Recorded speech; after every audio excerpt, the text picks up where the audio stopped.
Tú eres un escritor que nació en Cusco, vives en Cusco, además escribes sobre Cusco. Eres un escritor cusqueño por todos lados, ¿no? Eh, ¿Tiene que ver mucho con el origen, con que vivas acá, con el origen, o te interesa especialmente Cusco también como ciudad? ¿Te parece que es un espacio todavía medio enigmático como para ser retratado literariamente? Creo que tienen que ver ambas cosas, ¿no? Por un lado, nací acá y además nací en la familia de un escritor muy reconocido, muy respetado acá. Una familia más que una casa que era como un centro de acogida de los intelectuales, los artistas, los escritores que llegaban al Cusco y que me permitió desde niño familiarizarme, ¿no? con este tipo de gente.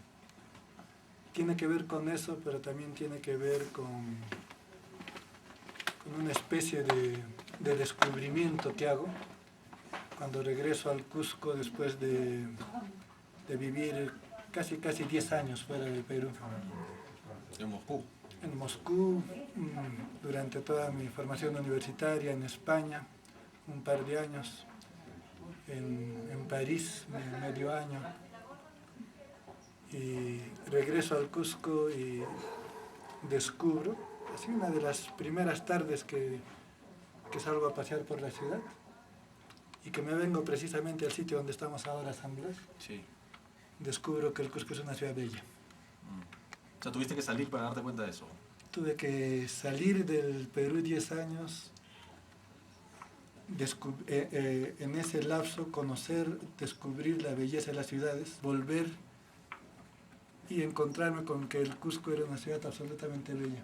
Pero curiosamente yo después de esa temporada corta que paso en Cusco, me fui a vivir una temporada a Lima y me fui a trabajar, estando en Lima, trabajar en una librería, El Caballo Rojo, en plena Colmena, a media cuadra del Parque Universitario, al lado del Palermo. Y era una librería, todavía Lima tenía otra vida, el centro de Lima era el centro de Lima. Era una librería donde todo el mundo pasaba, intelectuales, escritores, mucha gente de Lima.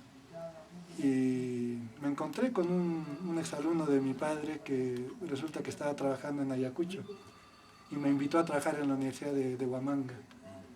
Y me fui, de Lima me fui 2 años a Ayacucho. Y eso, pero son los años 81, 82 que ya se había iniciado la lucha armada de Sendero Luminoso. Son años en que la ciudad se ve de pronto sumergida en el conflicto, en que empiezan las detonaciones de petardos en la puerta del municipio, en el local de Acción Popular, que se tienen noticias de los primeros asesinatos de policías en algunas comisarías, en los pueblos. Pues son 2 años de esa época 2 años del inicio de la época que convulsionó al Perú y que me marcaron enormemente. Entonces todo lo que empiezo a publicar primero, que son 3 libros pequeños, que luego reuní en uno solo, todo eso está estrechamente relacionado con el tema de la violencia. Creo que la ciudad pasó por varios procesos.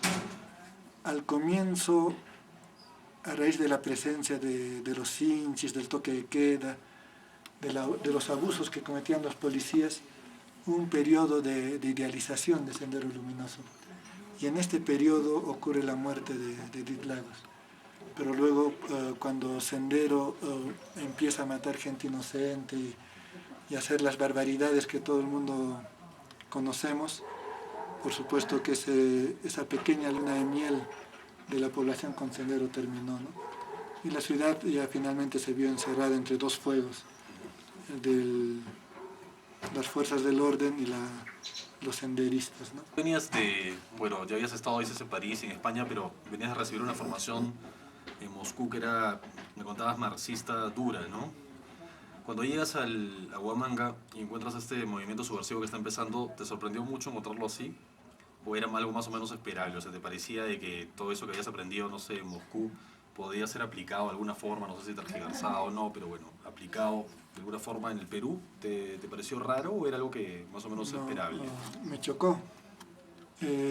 Yo regreso al Perú y desde que llego al Perú tengo una vinculación por familia, sobre todo, muy estrecha, no tan estrecha porque me permite observar la dirigencia de la Izquierda Unida de Perú.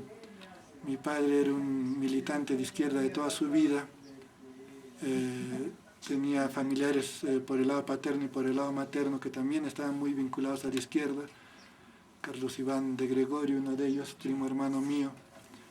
Y en muy poco tiempo hago mi escuela política en Perú.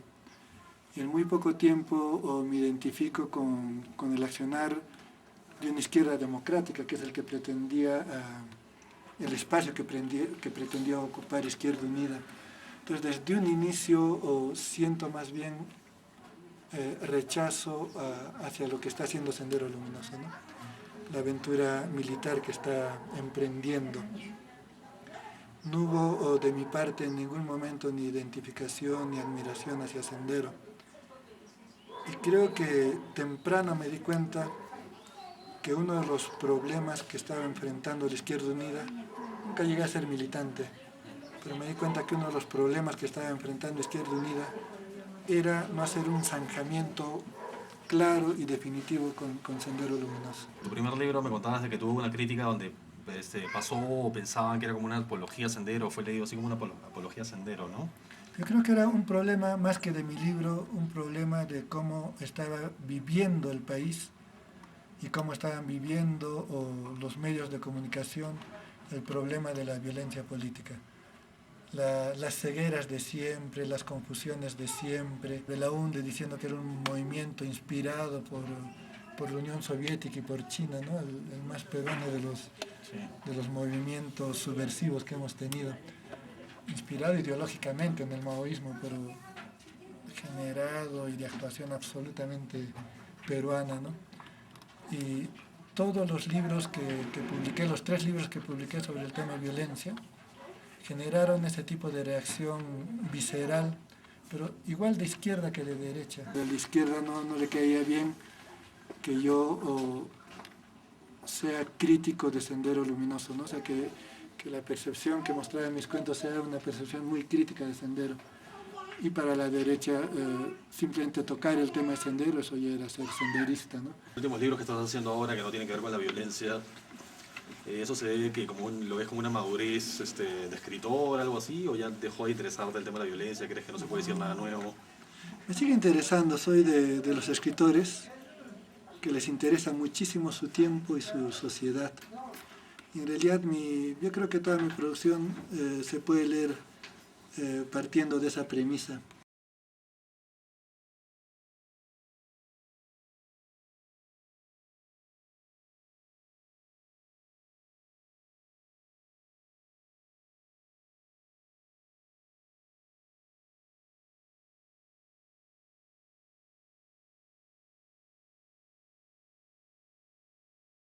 Lo que he hecho en mi literatura es simplemente tratar de entender el Perú de ahora, ¿no?